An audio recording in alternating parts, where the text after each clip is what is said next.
The moment I stepped outside and saw the glaring yellow lines slashed across my driveway, I knew something was wrong. At first, I figured it was a mix-up. Maybe a road crew had gotten their wires crossed.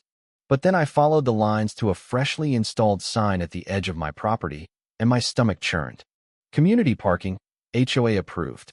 I laughed out loud at the absurdity. This had to be a prank, right? Some jerk with too much time on their hands painting lines on my private property for kicks. But as I stood there, staring at the crisp paint and the professionally made sign, reality sank in. This was no joke. Taped below the sign was a note with the HOA's official letterhead. I yanked it off and scanned it. As per recent amendments to the community guidelines, your driveway has been designated as shared public parking for the neighborhood. This decision addresses rising parking demands. Compliance is mandatory. Unauthorized obstruction of community property will result in fines. My blood boiled. What kind of twisted logic was this? Who decided they could just claim my driveway, my property, and turn it into a free-for-all parking lot? I'd bought this house, paid for this land, and my name was on the deed.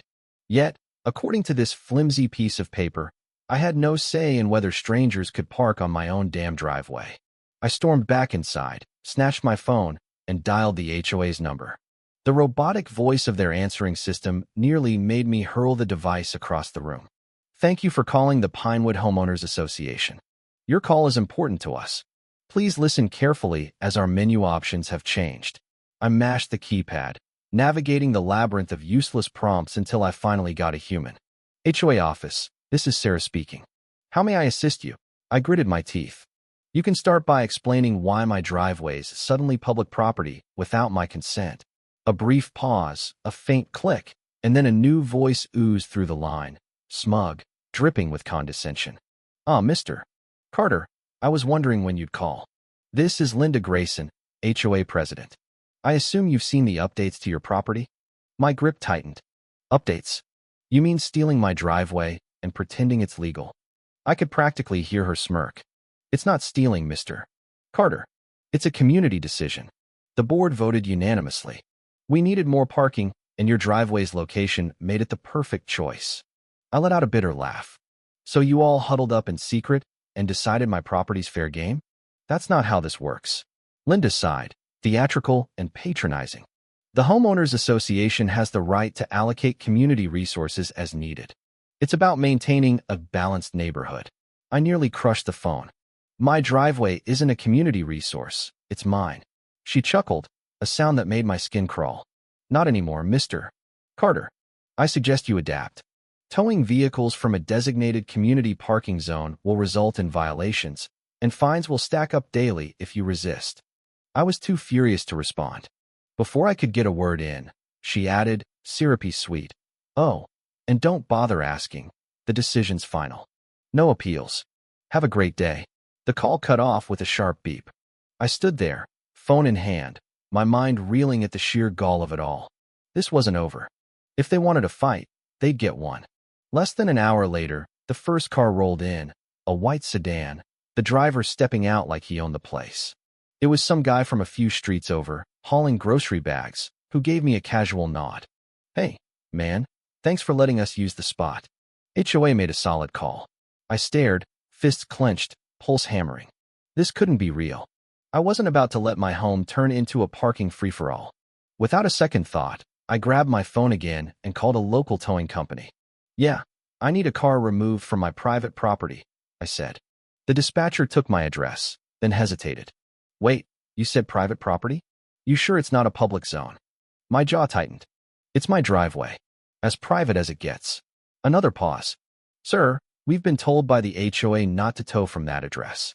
They've marked it as community parking. My body stiffened. They did what? He sighed. Yeah, they sent a notice last week. We can't legally touch cars in HOA-approved zones. I slammed the phone down. They'd covered every base, boxed me in with no obvious way out. At least, that's what they thought. The next few hours were torture. More cars showed up, each driver flashing the same oblivious grin. One woman even had the nerve to say, "So nice of you to share, sweetie," as she waddled off. My driveway, my property, had become a parking lot for entitled neighbors, and I was supposed to just take it. But as I watched it fill up with strangers' cars, something shifted. I wasn't just mad anymore. I was sharp, focused. If they wanted my driveway to be public, I'd make it the most miserable parking spot they'd ever seen. I didn't sleep that night. Instead, I planned, researched, made calls, and sketched ideas. By sunrise, I had a plan to reclaim what was mine. They wanted public parking? They'd get the worst parking experience imaginable, starting with a truckload of sand. The next morning, my driveway looked even worse. More cars, and now the HOA had upped the ante with an official-looking sign. Community parking. Violators will be fined. The audacity nearly sent me over the edge.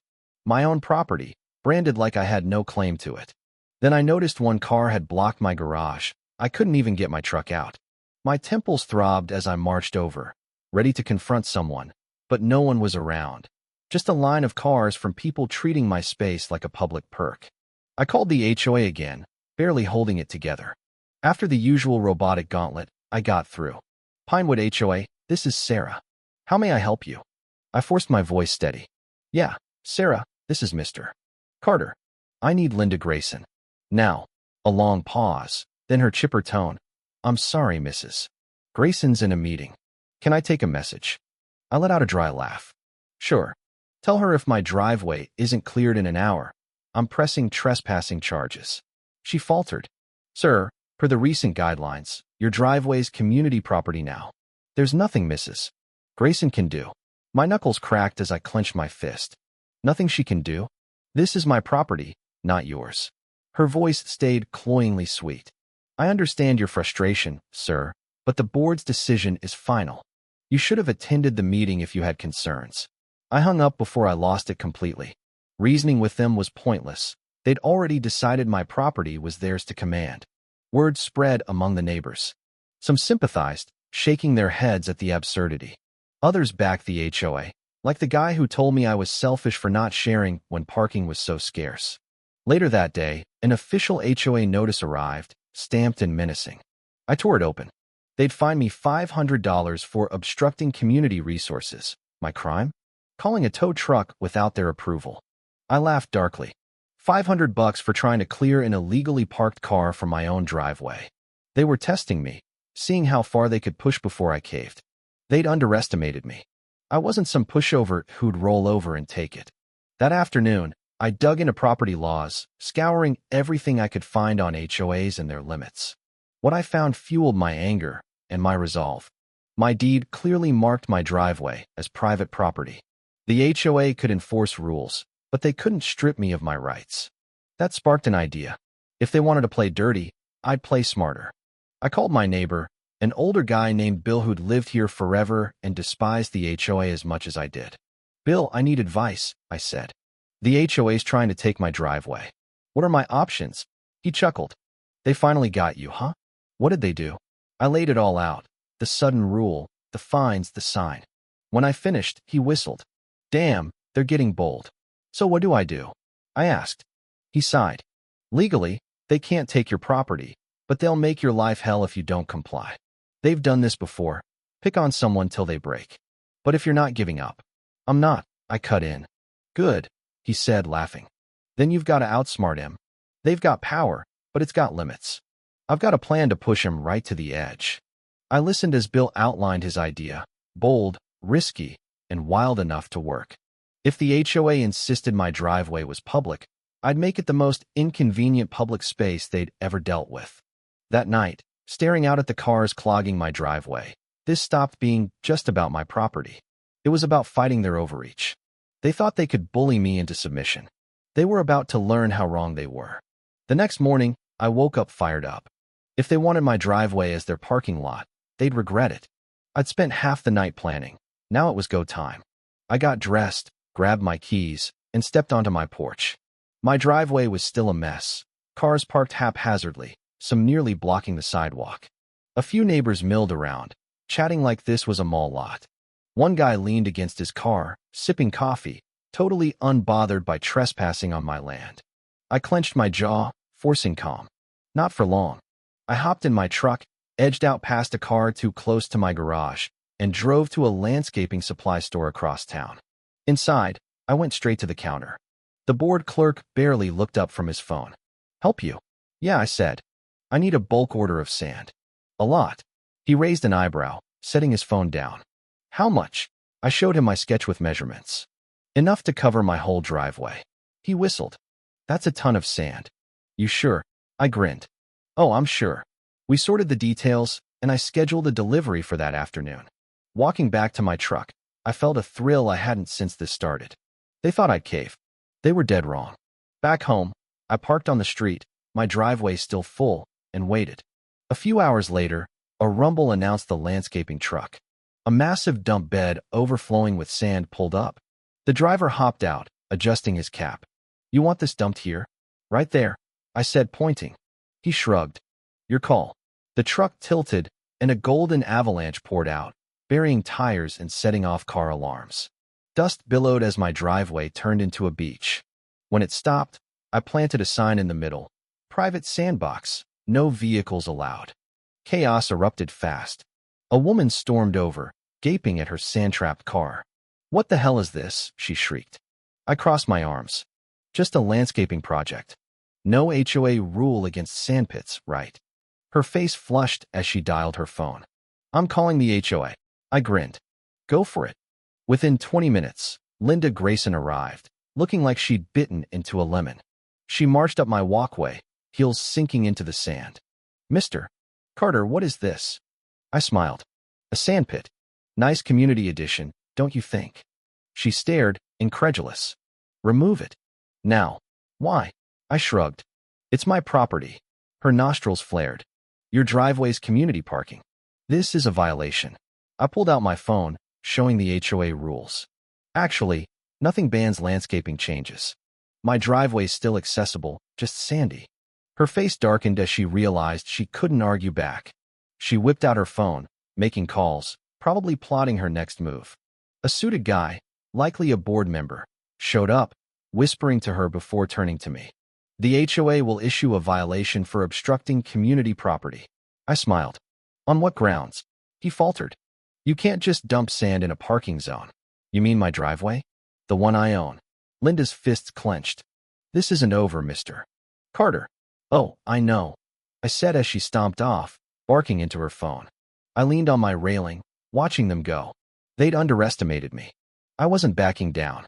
Over the next few days, the sandpit became a neighborhood hit. Kids played in it. People snapped photos, some brought beach chairs to mock the HOA. It turned their power grab into a punchline. But I knew they'd retaliate, and they did. A new letter arrived, loaded with threats, violations for obstruction, aesthetics, and a vague hazard charge. Remove the sand in 72 hours, or face $500 daily fines. I laughed over my coffee. They thought I'd fold. Nope. By noon, Linda and 3 board members showed up, her with a clipboard, sunglasses perched like a dictator. Mr. Carter, she snapped, this is your last chance to comply before we escalate. I sipped my coffee. I like the new look. Adds character. Her jaw tightened. This isn't a joke. The HOA enforces standards, and this, she waved at the sand, is a violation. I scrolled to the rules on my phone. Nothing bans landscaping my driveway. A balding board member piped up. It's not in the community spirit. I grinned. Funny, I didn't hear that when you took my driveway. Linda snapped. You're obstructing. It's still a driveway, I said. Just trickier to park on.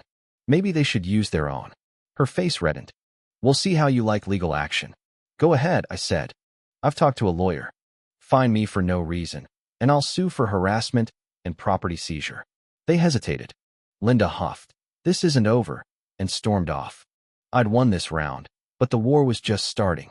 The next day, HOA flyers hit mailboxes, painting me as a neighborhood villain sabotaging order. It backfired. Neighbors found it hilarious. Some stopped by to cheer me on. Bill knocked, grinning. You've got guts. No one's pushed back this hard. Someone had to, I said. He nodded. You might have sparked something. People are sick of their crap. He was right. Soon, defiance spread. A rock garden here, a neon mailbox there. The HOA issued notices, but folks were done bending. Linda tried a new tack, showing up with a forced smile. Mr. Carter, let's compromise. Remove the sand, we'll drop the fines, and discuss options. I leaned on my railing. Tempting, but I'm having too much fun watching you squirm. Her smile twitched. You'll regret this. We'll see, I said. She glared and left. She was running out of plays. Then came their desperate swing. A lawsuit claiming my sandpit damaged the neighborhood, demanding $10,000 and removal. I called Bill. They're suing. He laughed. For their own mess? They've got nothing. My lawyer agreed. They had no case. I countersued for harassment and illegal seizure. In court, their lawyer rambled about order. Mine shredded them with facts.